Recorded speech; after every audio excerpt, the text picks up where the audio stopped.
Alright, BobalosRex here.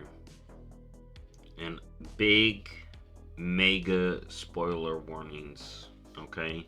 I'm going to spoil all of the campaign I've done for the Ghosts of Koresh. I'm gonna tell y'all all the quest line. I'm gonna walk you through the quest line. I'm not gonna do it because I've already done it. I'm gonna walk you through like the big lore reveals of the quest line, and then I'm going to get into my speculation about certain topics in that, as well as my big questions, as well as some other side quests and books that I've read on Koresh. So big spoilers ahead. If you want no spoilers, I understand. Come back to this in August when this patch comes out, and maybe you'll see some interesting stuff that I may be right about in the future, because I don't know the end. I don't know what's going to happen with Dementius. I'm going to make some assumptions about it, and I haven't done the dungeon. So I'm missing some context from doing the dungeon, but I do have some context there. So I'm going over that, going over the raid stuff from what I've seen. So, like I said, big spoilers. If you want to catch this another time, understandable. If you want to pass on this, understandable. But that is your warning. I am warning y'all right now. Spoilers will be happening. Okay. Alright, so let's get into it. The quest line. So we come in here. Now, I don't know exactly how we get from Tazavesh to Koresh, right? But essentially, I'm going to make a little assumption here, because it doesn't tell us. It just says, Tazavesh arrives in Koresh, cutscene. And you're like, okay. So, Locust Walker and Illyria are like, yo, we gotta go to Koresh. And then you have like this trust that we're gonna find out about, okay? So I think the trust, which includes a lot of brokers, some consortium, it's the new raid renown. I think they, in with Locust Walker, Bonari, use tech to send us from Tazavesh, because Bonari has the tech, and you see a lot of first one stuff, looking stuff. Especially this portal's got the little first one effect. I do wonder if that's involved, what Bonari had, and that is what led the city to get here. I don't know, it doesn't tell us, so that is speculation. I will tell you when I'm talking about what I did in the quest line, which is like, subject to change, of course, but more solid, and stuff I'm like making assumptions about. But we do end up here. Now, this city's getting attacked by Shadow Guard immediately, okay? Shadow Guard are the bad guys. As far as we know at this point, they're trying to resurrect Dementius. Big spoiler, it does seem like they're gonna succeed, but they're trying to resurrect Dementius, and they're attacking the Trust, which is a collection of brokers and ethereal cartels rolling up on Tazavesh onto Koresh. Alright, now, before I move on to the quest line, there is a book here that I want to talk about. And it's basically someone on the same side as Shadreen, you may know. And this group is kind of just watching. But Locust Walker has a connection to them and blames them for inaction. So whoever this group is, they're just like, they like watching stuff and don't like doing stuff. And Locust Walker's like, y'all are useless. Don't look at me. But then they say, this foolish plan of Locust Walker play out to whoever the master is detriment. I don't think they're talking about Dementius. I think they're talking about conflicting with them studying us or something like that. But it is very interesting because all they want to do is study. But that's all they want to do. So it's very interesting. And one of the biggest interesting things here to me is they mention elf wells on Azeroth emit such massive amounts of power. No wonder their planet has been invaded so frequently. I have some suspicions as to what the power source may be. We'll write more after this business on Koresh is done. This group could be sinister, but this group also, Locust Walker knows this group, and I am curious, and we are going to talk about it. I know the Locust Walk betrayal people. I'm going to give y'all a motive.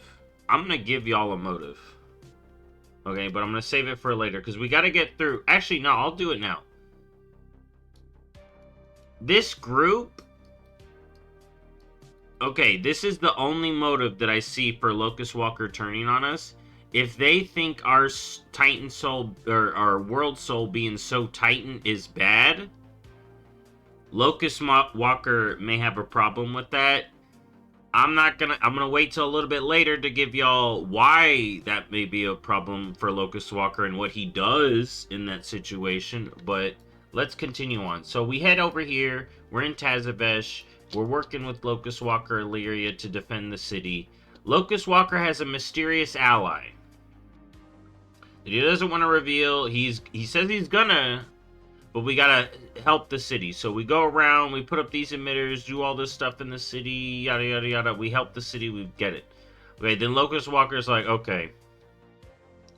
Now, if we are gonna fight Dementias, because it's basically we keep hearing like, oh, Dementias is coming back, and it's like, okay, well, if we're gonna fight him, Locust Walker's like, we specifically need this person's help because of these magical wraps that are called the Rishi wraps. So we're like, okay, alright, who's this person? And it's the person that's going to help us make this cloak, because these Rishi wraps got some juice to it. We're going to learn more about them as we go. So, who is this person? And this is a person that is described as giving the ethereals their bandage forms in the first place. Okay? To even be able to get close to Dementias. Because that's the whole reason we're getting this cloak. Because we need this cloak so we can even be in the presence of Dementias. Right?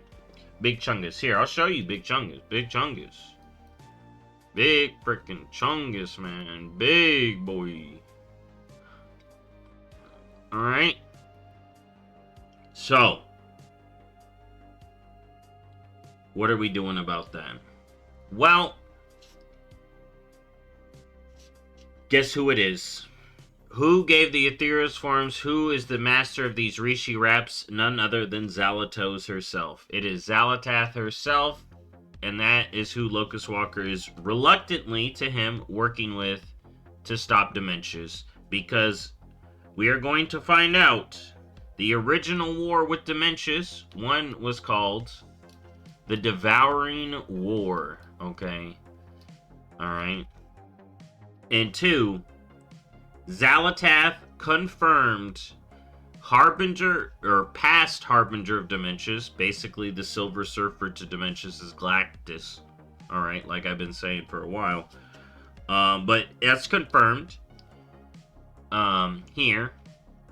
In she, having be here, being the Harbinger for Galactus, wasn't a fan of Galactus. We'll find out later, because she had a planet destroyed by Galactus and was forced to be his Harbinger. Okay? But maybe she did something to cause it. We don't know, but she became his Harbinger after her planet was destroyed. She ain't a fan of him. She's here. The Ethereals, or the Koreshi, I'm going to start calling them. The Koreshi are here, and Locust Walker, and we learn about, and hold on, I'll get into that spot for a minute.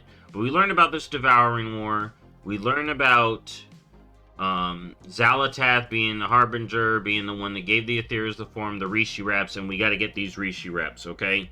So we need these Rishi wraps. But one of the other things we learn about while we're here is who is the Trust.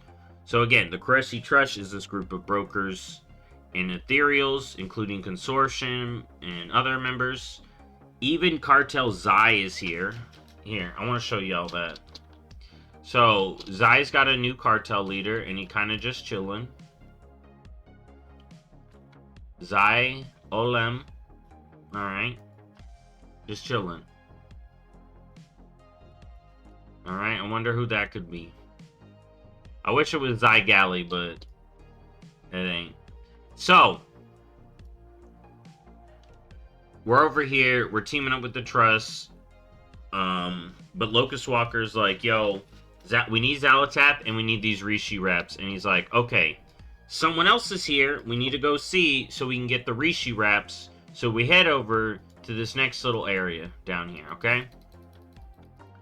And this is where we run into Venari, alright? And then Venari and Locust Walker go way back. If you've done the Ethereal quest line, you would know that they go way back to the Devouring War, alright? This is also when we learn about this group called the Rabble, okay? And look, Venari, founder of the Trust. Oh my goodness, yep. So she founded the Trust of Brokers and Ethereals to return to Koresh to retake their home. And she's actually the one who's been building all these ecodomes all over that we're going to talk about, or they want to show up.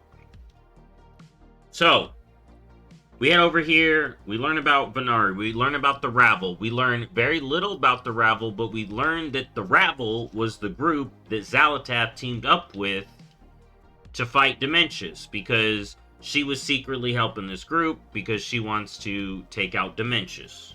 Alright?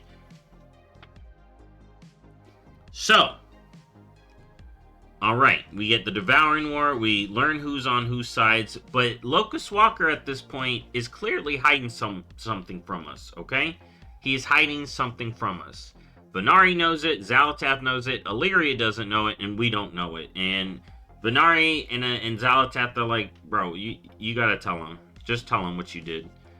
It comes out that Locust Walker is the one that blew up Koresh.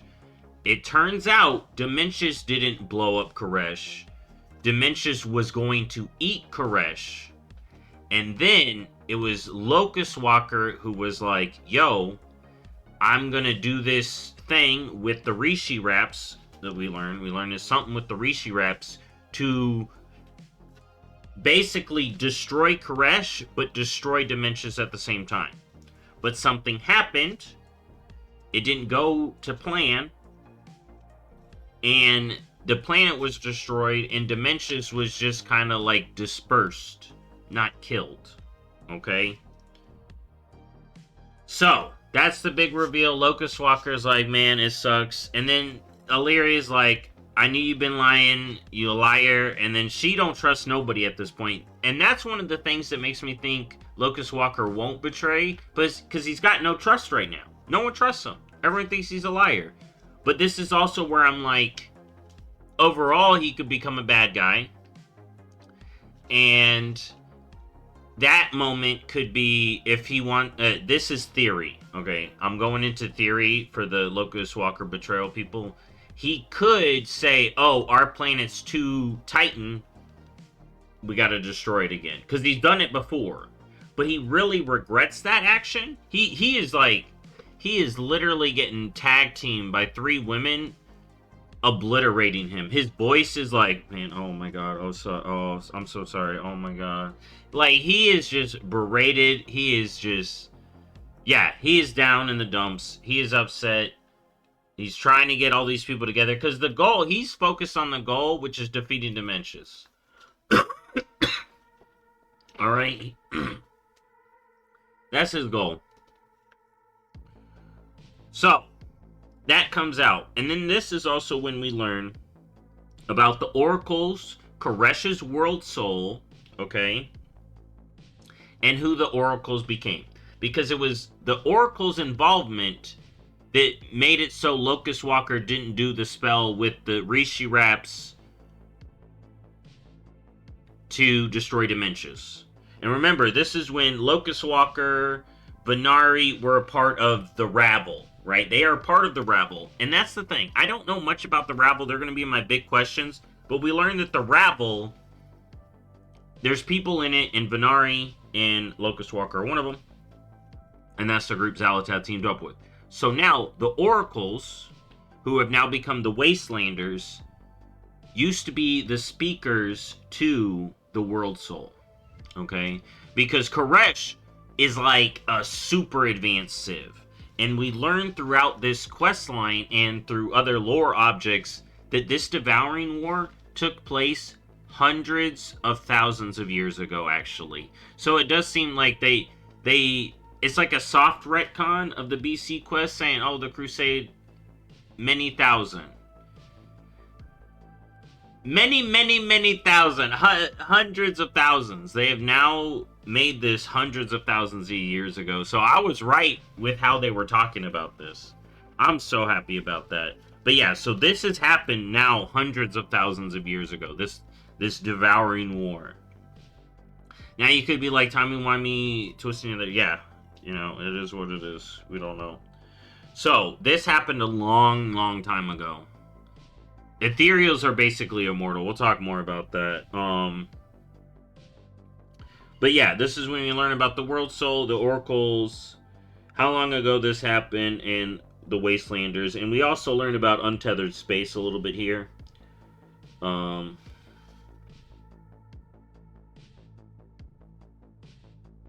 did I put there? I can't even read it. Oh well. So, Locust Walker is like, yo, let's go investigate this stuff over here. So let's head over to the next area. But yeah, so we learn all that, a lot of stuff helping out the Ecodome here. Because we come over to help out Venari to get her Rishi Wrap. So she eventually gives us the Rishi Wrap once she gets her Ecodome in order. Because the Rishi Wraps, these like bandages, are extremely powerful. Okay? But they're like a special item. It's not like the whole bandage wrap is a Rishi Wrap. It's like a special thing, but it's infused in the stuff a little bit. It's really interesting. I'm still trying to understand like what are Rishi Wraps, but they're a magical item that is a wrap that does, when you get a lot of them together, they do crazy stuff. So then we hear about an Ecodome getting destroyed by the Wastelanders because we need to go get another Rishi Wrap, and this is where the person was, and then everything's destroyed. Okay? So we come over here, and it's all destroyed, and we're like, okay, we need to deal with these Wastelanders. And Locust Walker, this is when Locust Walker dips, because he's like, me being here is more of a hassle than me not being here. And then that, oh, I didn't drop him out. So he dips, and then that's when we and Xalatath are like, yo, we're gonna trick these Wastelanders. And I'm like, dang it. So our character and Xalatath come over here, and we are gonna trick these Wastelanders into joining our side. We basically see Xalatath behind the scenes, how to be sussy, okay? So we go over here, we trick all these Wastelanders to join our side. One of the ladies, here, I'm going to bring her up because I can, is the Soul Scribe. So this is the leader of the Oracles, the people who speak to Azeroth. So we get them on our side because we say, because as far as we know, in Burning Crusade, we killed them. Salhadar is dead. So they had an oath. The Ethereals have all this big stuff on oaths, and I'm going to bring up these things to talk about it more. But they had an oath to the king. The king is dead. They're like, break your oaths, join with us so we can stop Dementius, alright? And then they're like, fine, we'll do that if our ritual goes well, to speak with Koresh. Because Xalatath's like, yo, you can speak to Koresh. Okay? So we head over here because this is going to be the best spot to speak with Koresh. Now, this is the Oasis. One of Venari. This is the boy Jurassic Park. The Oasis is the big, fancy Ecodome. Venari's precious Ecodome. And the one apparently most like native Koresh. Okay? So, we head over here. and they're like, we're gonna do this ritual. We want to talk to Koresh, and Xalatath's like, yep, we're gonna talk to Koresh. Xalatath has you doing all this stuff to get ready, making sure this goes right. Then we get to the point where we do the cutscene. Now, it's not going well at first, right? But then what it tells me, it doesn't say it. We don't see it, and I'm just reading. It says, Xalatath uses the energy from the Soul Seer's other Wastelanders. So there's the main Oracle doing the ritual, okay? Then there's the side ones doing the thing. So Xalatath apparently channels their powers into her, and then she hears Koresh. Is this Xalatath doing a voice in her head? Maybe. Is this actually Koresh speaking?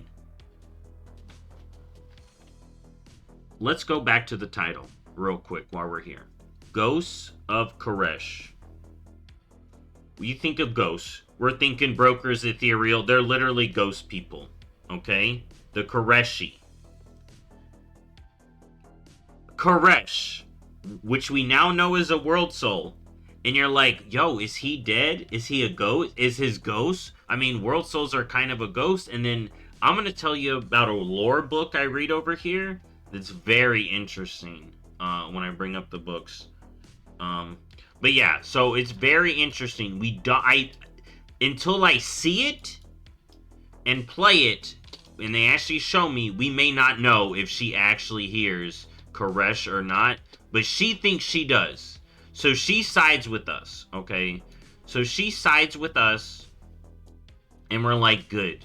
We got the original Oracles, now the Wastelanders. We got the Rishi Raps from them, or they still didn't give us the Rishi Raps, but they were going to, right? We were getting ready to give the Rishi Raps. We're all together. We're getting teamed up. We're going to take the Mana Fortress, okay? Then we all get together over here. Actually, they do give us the Rishi Raps. That's right. They see Koresh. They give us the Rishi Raps. We come over here, and Xalatath over here.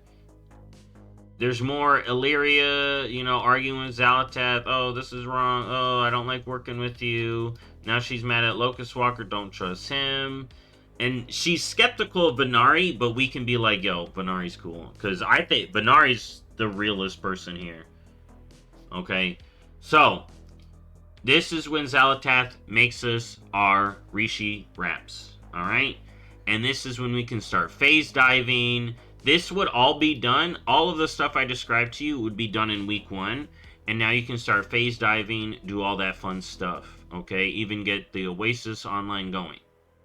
Now, the stuff I'm about to tell you is going to be the week 1 stuff, where we go and actually try to stop Dementius and the Shadow Guard.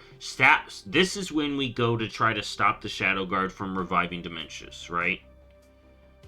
Let's find out how that goes. So, we're all together. We're like, okay, we got the Wastelanders. We got another group, because Illyria kind of is like, man, I'm gonna get some people. So then we head over here.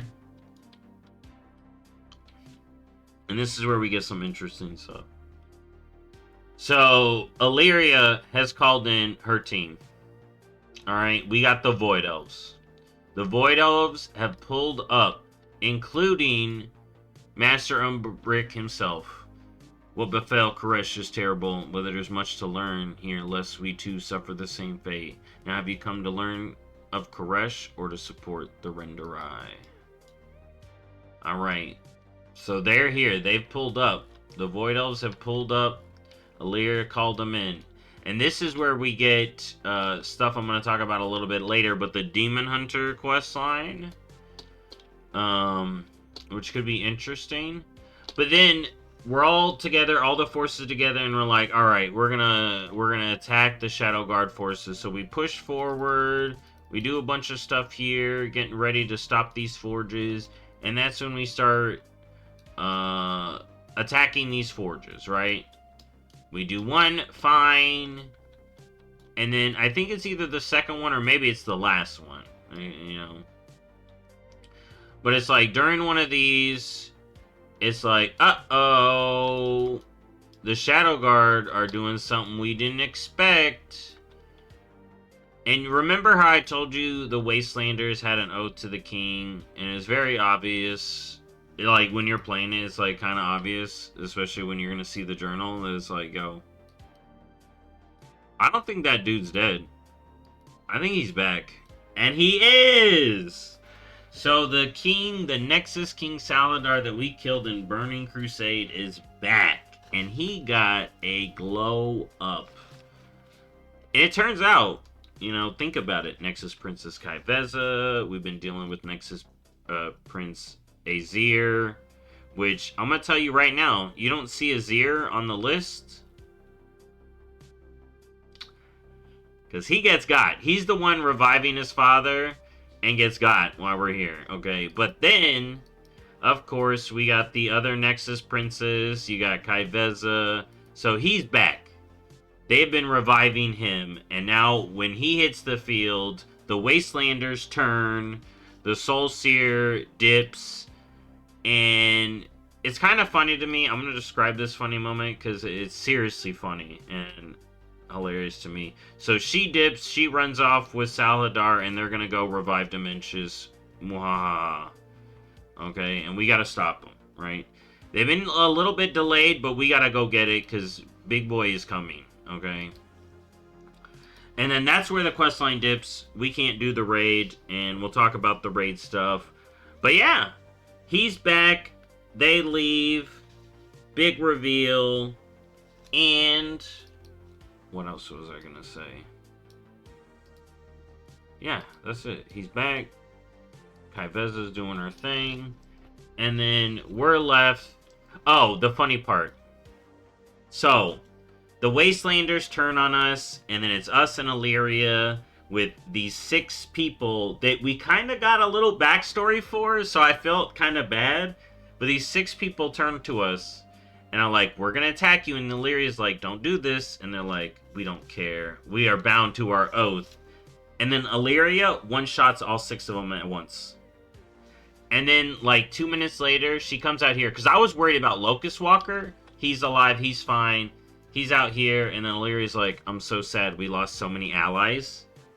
So I guess we really needed them. But I mean, we're going to call up some people. And we're going to take care of business in the raid. But I do think it's funny. She's like, we lost allies. And I'm like, you just one-shot them.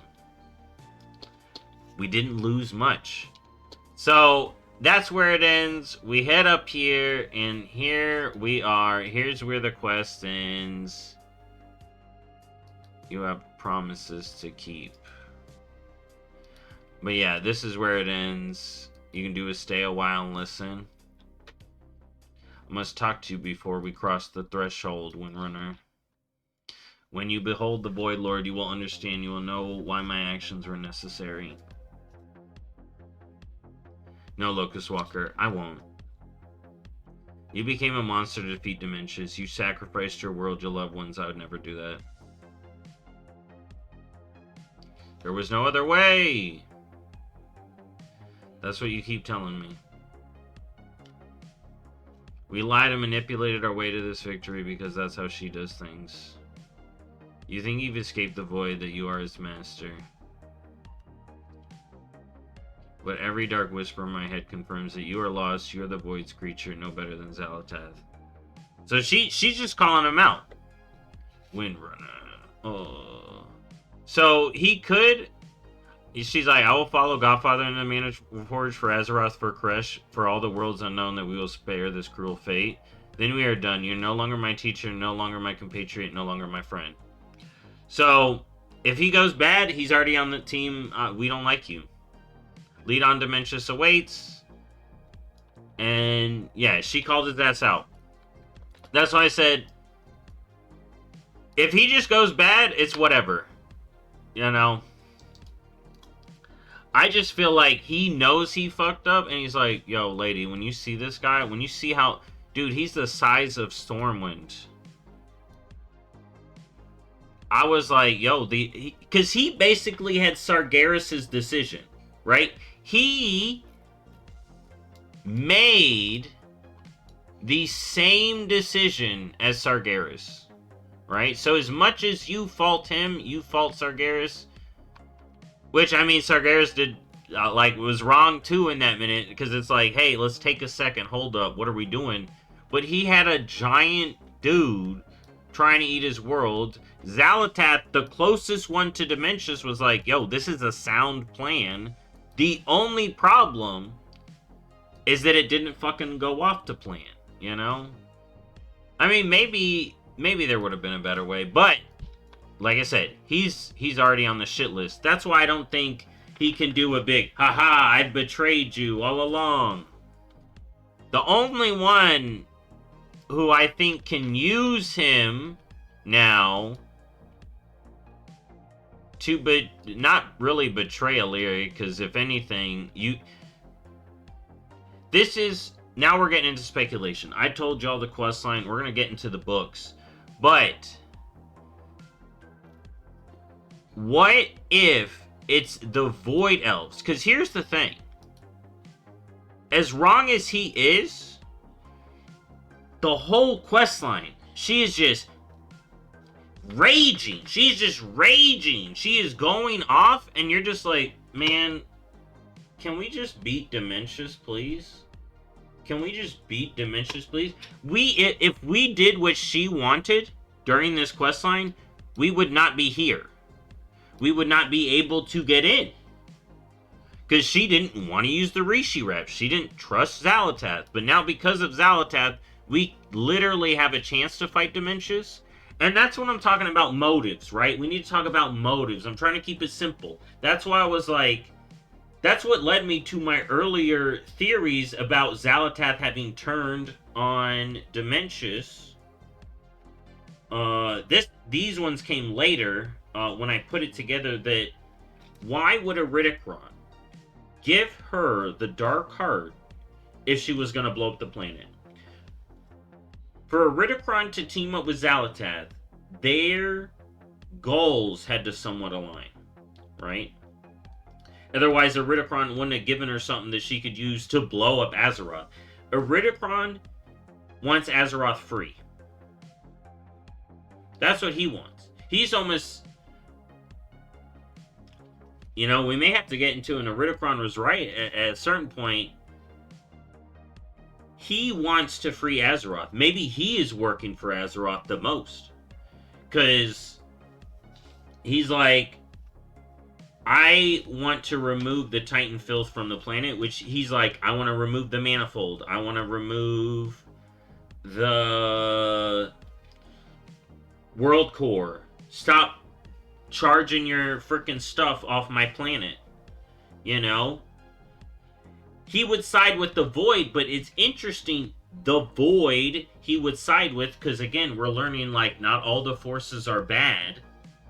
As much as I don't want to be on Xalatath's side, her goals seem more, she wants power, but she's not going to pop planets, right? She's just going to hurt people. She just doesn't care what people she hurts. But I don't think her goal is blow up Azeroth. Otherwise, Iridikron wouldn't have helped her in the first place. So that's what led me to the, I don't think she's Team Dementius, right? She don't want to pop planets. She just wants power. Maybe she just wants freedom. But I do wonder what she was doing with the Dark Heart, because she did start this stuff. She did blow up Dalaran. She was starting shit with us that we don't like. So what is that all about? What is actually her plan? Are we going to see that with her, Locust Walker, and we go back to that book, an elf well? But that's the thing, right? And then this is what makes me think, because we got to think raid too. We're having an ethereal raid. Okay, look. Ethereal stuff. All this ethereal stuff. Alright, ethereal. Dementius. What could happen at the Sunwell that's going to be different than this? To me, it screams, could we do Void Elf? Void Elf go bad? Because you look at Umbric, you look at Xalatath, you look at Illyria. Is that who we are going to be fighting, right? Maybe if Locust Walker is bad, then he would be...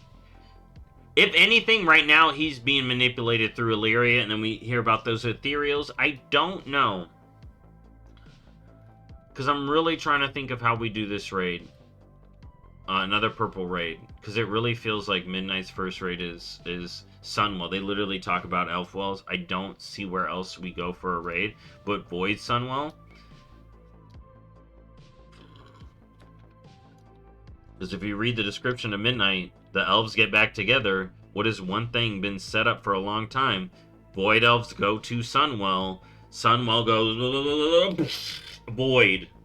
And then it's like, what are we fighting then? They've talked about another Void Lord. We'll have to see, honestly. We'll honestly have to see. But it does really show that. Now, Untethered Space. I talked about the Phase Realm. Untethered Space is like an energy realm. And I'm going to bring up this book here. Because now we're going to get into the real stuff. I told you all the quest lines, so now we're going to get into the juicy extra bits. So, I want to talk about, like, the Devouring War. Okay? And we do remember they heard a Radiant Song. So, again, we know Koresh is a World Soul. Now, we're going to talk about these books in a bit. But let's talk about the Devouring War. And we're basically playing Devouring War number 2. So, on one side, we had Dementius and a Cult of Dementius. And he thought he had Xalatath, right? Now, there is a lot of implication via another book, which I didn't actually pull up, that this person wondered when Salhadar switched, right? Because in the old lore, it was he went on a crusade to stop Dementius. He was going to stop all the pieces of Dementius. Because basically, when the Devouring War happened, when the Devouring War ended, Dementius was dispersed, right? He was unraveled by the rabble. Okay, so he was dispersed. And Salhadar would go on a crusade to stop Dementius, but basically he was getting all the pieces to bring him back. Is kind of what's implied in this. Which would make sense, right? And then Salhadar was playing the Oracle as being like, yo, I'm working for Koresh. He wants this. And then the Oracles turned against Locust Walker because they spoke for the planet, right? The Oracles spoke for Koresh. And Locust Walker, his final play was to blow up the planet. So the Oracles went against Locust Walker. And they were priests that started stabbing. And it was like crazy mode. It's really like, oh my god, this knife, once used for a ritual, was now killing people. And it's like, oh my god.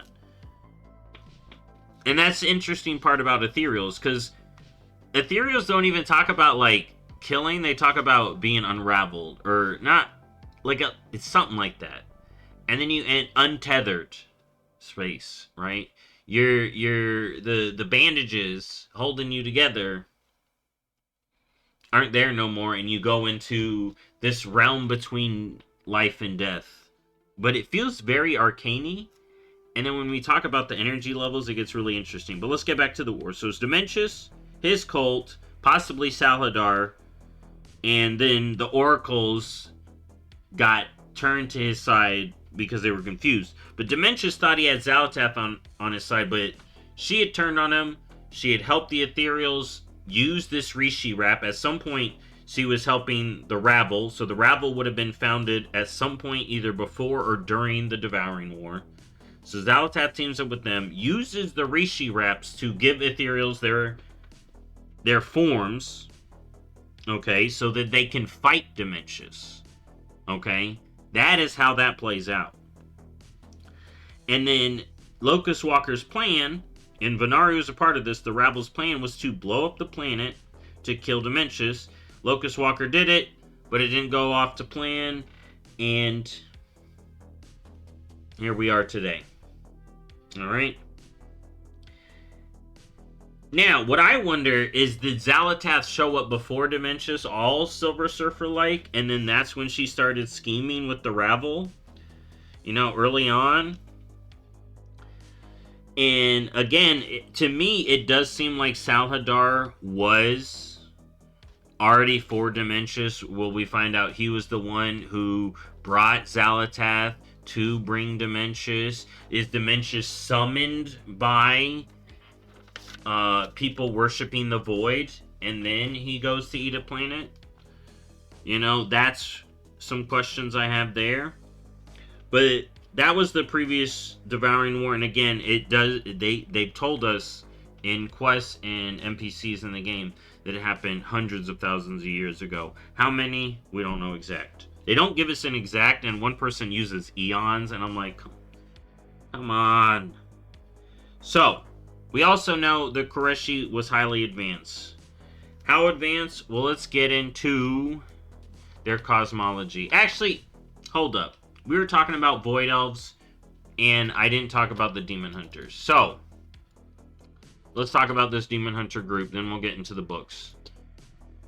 So, I did the quest line as far as I could, and then it bugged out. Okay, and I put it in the bug report, so maybe it'll get fixed soonish, and I can finish it. Here, we'll head over there, see if it's fixed. So you basically help this Void Elf, who has an interest in becoming a Demon Hunter. So, boom, Void Elves becoming Demon Hunters. There's a want, okay? And her conclusion is simple. I want to talk to an Illidari, right? And have them train me. So, you know, what is the basics to being a Demon Hunter? Someone to teach you the wrist roll, an Illidan. Alright, someone as powerful as Illidan. A Demon Hunter, or a group of Demon Hunters powerful enough to teach you. Because here's the thing. Was Illidan doing the day-to-day of Illidari training? Probably not at a certain point, but he was there for the big rituals, right? So, you got this dude right here wanting to be the next Illidan, but with the Void, right? Does he succeed? It does seem like he does. Okay, we'll get into the form in a second. But what's interesting is we don't know what happens to her. Could this start an incident with the Illidari and the Void Elves? Because we are reporting... Umbric has us go keep track of her. Okay? So, if she's killed in whatever happens here that I can't see, does that cause an issue with the Void Elves and the Illidari that may need to be sorted out? Does she end up injured or maybe scarred, and then that gives her reason to go after maybe better Illidari that will actually teach her, especially if this dude starts some drama, which he does seem to be, maybe with some Demon Hunters. Because here's the thing, right? If she survives or we report she's dead, this is the optional boss fight of the raid. So they told us one of these boss fights is optional, and it does seem to be these guys. And what's interesting is they drop Rishi stuff. Now let's talk about these guys. So there's 3 Demon Hunters, and we know it's very interesting because Demon Hunters don't have 3 specs, but these Demon Hunters seem to be playing different. Okay, so let's talk about these Demon Hunters. So you got Adaris Dustblaze, Valerian Bloodwrath, and you got Elisa Dark Sorrow. Now here's the interesting part. I remembered that last name, so I brought it up, and the name that popped up was Liana Dark Sorrow, and she was part of our campaign. She was captured at one point, but we got her back, and she's back with us. She's back in the Illidari. Is she related? And then now the people here have already asked that question. It's like, are they related? Alright? Okay, will we have some Demon Hunter issues? Now that we're fighting Demon Hunters, what's up with that? Now, let's read this description real quick. Adaris, now a Demon Hunter brimming with barely contained abyssal power, seeking to devour the void energy surrounding Manaforge Omega, his deadly allies, Alyssa Darksorrow and Valerian Bloodwrath, have joined Adaris in pursuit of larger prey. Together, they will destroy all who oppose them, leaving nothing but chaos in their way. We got some Ornery Demon Hunters. I'm wondering if we'll get some Demon Hunter lore after this fight, or at least it could lead to the Void Elves. And that's the interesting part. It's either leading to Demon Hunter 3rd Spec, because if the Illidari, the main Illidari, hear about this, they're gonna be like, yo, can we tap into the Void? You know, we see this fool, because that's the thing. I'm doing this quest line, I'm like, this fool trying to be Illidan. He looks like some scrub. The only Demon Hunter strong enough to be the next Illidan is our character. Right? Any Demon Hunter who did the quest line became Slayer, you're like, I'm the top shit. I'm the top dog. All y'all Demon Hunters listen to me. Oh, Illidan's back. Okay. Okay, Illidan leaves? Alright, I'm the top dog again. So, for me, that could be a sign of playable Demon Hunters. But also, like, how do we get the Illidari involved into this? Because it kind of goes from him doing this to this, and if he's killed, then how do the Illidari? But maybe we get an item from them to bring to an Illidari and be like, yo, I was told to bring this to you, and the other Dark Sorrow is like, thank you. I will use this. My sister was doing some crazy shit. Something like that. So we just got to figure out how we get what he does to the main Illidari, right? Our characters. But there are some interesting stuff here that I want to talk about. So, we got Demon Hunter form there. We got Demon Hunter form there. The normal Havoc. And then we got Demon Hunter form there. Right? Now, in my opinion, personally, I would want a 3rd Demon Hunter spec, especially if it is what this guy is doing, to have a different demon form, personally. Like, it actually look different, not just, I'm purple now. I'm Havoc, but purple. You know, it's like, eh. But we do see this Demon Hunter acting differently from different Demon Hunters. Now, I haven't tested the fight, right? But if you get into it, it does seem like his abilities may be ranged. And for me, if we're going to get a 3rd Demon Hunter spec, it has to be different. It can't just be another melee spec. Personally, it being a range spec would be legit. A range Demon Hunter spec would be really cool. But whether or not that's on the table, what I do think is very much on the table now is this Demon Hunter form could be the Havoc form for Void Elves. Right? This looks like Havoc. The Blood Elf Havoc form and the Night Elf Havoc form look different because they're different, right? The Blood Elf form is red. We could see Purple Havoc for Void Elves if the Void Elves get wind of what the Demon Hunters did and are upset about it, or like, yo, we want what we were promised because of what this guy did, or maybe because the 3rd spec, the Void Elves are like, yo, we allowed you to get the 3rd spec, train us to be Demon Hunters. So, Void Elf Demon Hunters and a 3rd Demon Hunter spec are surprisingly on the table, in my opinion. We got some work towards either, okay? And y'all know I want more Demon Hunter forms, a 3rd spec, and I want more Demon Hunters. But my top picks, other than Void Elves, because I think it's just easy to port them over, are Orcs and Draenei. But now let's get into these books. So I found these books while phase diving. So if you want to find these books on the PTR, phase dive. So let's get to my books now. So I was happy about these books. Because remember when I talked about my cosmology and how I linked certain forces and I have this cube theory, you know? This book talks about the fundamental forces, how they work. Very late, right? All this is just, it's a lot of stuff to read, okay? But you go through it, and then he's talking about energy, planes of existence, and energy planes. Higher energy planes, such as light, fire, air, spirit, and the twisting nether, so fell. Almost. So, but they're talking about planes. Planes of existence. So there's a light plane. There's a fire plane. An air plane. A spirit plane of existence. In the Great Dark. Alright, and the twisting nether failed. And those are higher energy planes. Okay? Alright? So, light, high energy. Fell, high energy.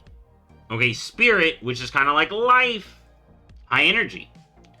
Traveling to these planes requires the addition of vast amounts of energy to the vector of any untethered soul. However, since stochastic modeling indicates that such events are more likely to occur due to energy loss from environmental friction, the general plot of such stable transitions is downward towards, so these high energy planes, these high energies, shift into these lower energies towards death, decay, earth, water, and ultimately void. Dude, my links between earth and water and void, I was like, oh, when I saw this, the lower energy states, I was like, oh, this is so good. Now, the great dark beyond exists at the center of the cube, serving as an ergodic nexus of all cosmic forces. Unfortunately, untethered space is a recurrent state that prevents a soul from falling further down into energy negative planes of existence. So, what's interesting is this. So you could say in Azeroth, when you die in the Great Dark, you move downward into the Death Realm, the Shadowlands. And then, which is interesting, there's like how they order this, but I'd imagine maybe death is a little bit lower. But we go through here, more cosmology, and I thought this was really good. And this really helps my and then they're talking about transitioning into the higher energy rich planes, get into the light realm. To get to that high energy, you gotta, I'm glad that light is high energy because it mimics our physics, because light is high energy. You know, you can't get faster than light unless you cheat. So, moving on. Next, the next book. The facets of Koresh. So, this is a mythos book about Koresh.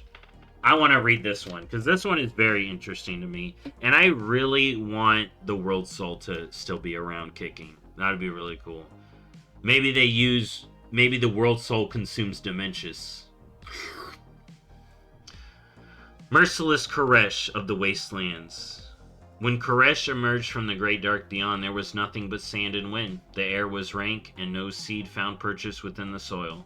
No creature scampered upon the sand, or took flight upon the wing. Koresh was barren and alone. This was the beginning of Koresh, and so it shall be his end.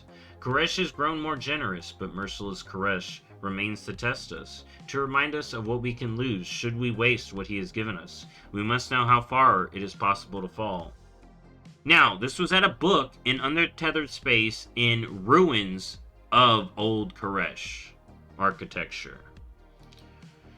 Untamed Koresh of the wilds. Koresh was not happy with his isolation. He longed for the company of beasts. He desired the sight of green and blue upon the land. He wanted the diversity of sensation. So Koresh brought forth the wilds. Nature in all its abundance and danger. Beasts of fur, fin, and feathers. Plants that grow and creep and spread fruit, seeds, or bramble. The gift of life and freedom was first and most precious of the gifts that Koresh bestowed upon us. Now, is Koresh doing this alone? We don't know. This could be just stuff happening to Koresh. But knowing Koresh is a world soul? Maybe. Koresh says he was alone. Maybe Koresh, so early in the universe, we're talking this planet could have existed and the Koreshi existed before the Draenei. Alright? Koresh is alone. And we see some of the juice Azeroth can cook up when she's free to do her own thing and not contained. Maybe Koresh can do more. Merciless Koresh. The gift of life and freedom was the first and most precious of the gifts that Koresh bestowed upon us. Alright. Innovative Koresh of the city. With the land, sky, and sea filled with the beasts and plants, Koresh longed for more. So he created a creature that could make him more. More sounds, more smells, more sights, more of whatever Koresh could imagine, and more things Koresh could not yet envision. So Koresh created people, the Koreshi, which would become the brokers and ethereals. I just want to make that clear. People to tame the untamed, to cross the merciless wastes, to sing, to paint, to make magic, to create the new. Koresh created the first people and gave them nothing but the wastes and the wilds and the song of innovation. The people were too merciful for the wastes and too tame for the wilds. Thus they created their own domain, the city. Koresh was pleased with the first of the gifts he received. Alright. Austere Koresh of the Exchange. As the new people of Koresh grew in power, they grew in number, and destroyed the wastes and the wilds to build their cities. They threatened to overwhelm Koresh's creation with their own. They fought, stole, took, lied, and consumed all they could. The greatest of Koresh's creation threatened to become a devouring beast. To end Koresh itself, Koresh loved all his creations, the wilds, the wastes, and the innovative creatures of the city. To save them from their own power, he created his final gift, the Exchange. Death, transformation, and oaths. The Exchange is big deal. Koresh gifted the people with death so that their lives had purpose and rhythm in his song. He gifted them the magic of transformation, so through death, they are not lost, but instead changed and reborn. So again, this is a mythos. This could just be magical descriptions of events that actually happened. But it is interesting. He gave people the oath so that they may define their purpose, to share it boldly with others, and honor Koresh with a life well and honestly lived. Silent Koresh of the End. All songs grow silent, so will be with Koresh. When the last city wall crumbles, when the beasts and plants of the wilds perish, when there is no more innovation or ideas of the people of Koresh, then there will be the final facet of beloved Koresh. All will be silent, all will be at peace, but that is not today. Today we live, today we struggle against the merciless wastes, the untamed wilds, the innovation that does not go our way, to measure our deeds against the Exchange to see if we have honored Koresh. One day, the song of Koresh will be silenced, but today, my soul is bolstered by the facets of his voice. So, I like that book. It makes me really like Koresh. I want Koresh to come back. But, you know, if Koresh was a Titan world, so we are going to the last Titan, he may be dead. But part of me wants to hold out hope that the ghost of Koresh is in its people. Alright? So, there are a few questions. Okay? Who are the rabble? I know some members, but I really don't know who are the rabble. Could it just be the rebel group from the Devouring War? Probably, maybe. Why did the brokers and ethereals split?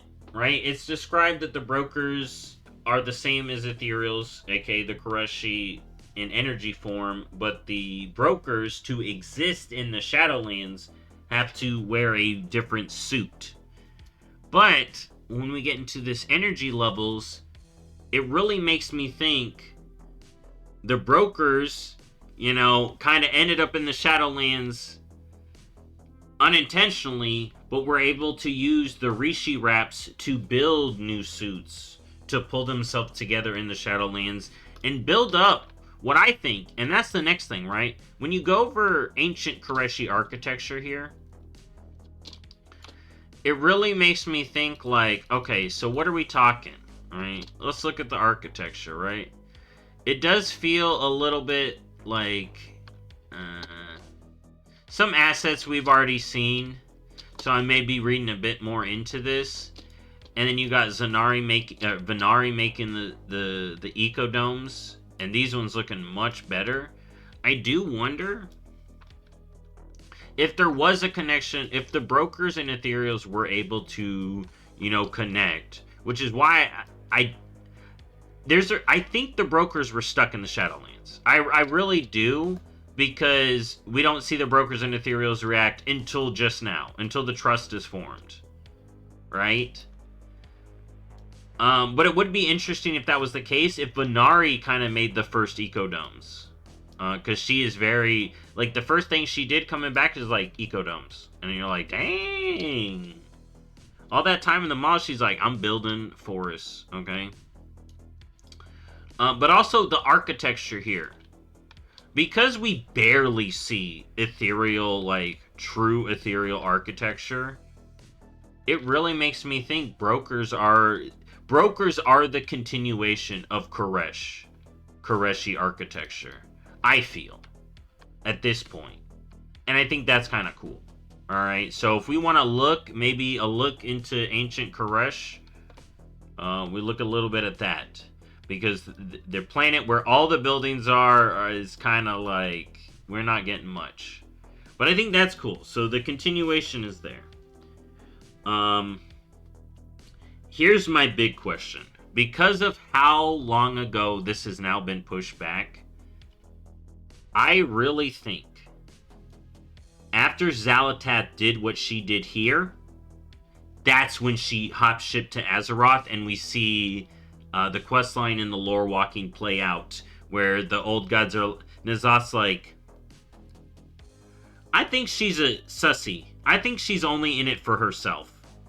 Okay, I think she's only in it for herself. Okay, N'Zoth knew that scheme. He called it out, and that whole thing played out. So this happens, then she heads off to Azeroth and does her old god stuff, is what I think. And I've already kind of talked about how we get to Midnight from here. For me, I'm hedging on Void Elf involvement. Locust Walker, he has his planet blowing up motive, or he just works for Xal'atath. And then we have Shadreen and her master, which for me would just be more ethereals. So it'd be another ethereal raid. But we'll see. We'll see. Locust Walker, Betrayer, people, he could try to pop our planet. That's what he could do. And be like, oh, it's too tight in here, we gotta pop this sucker. But I think he's learned his lesson. And he's been yelled at enough. So, we'll see.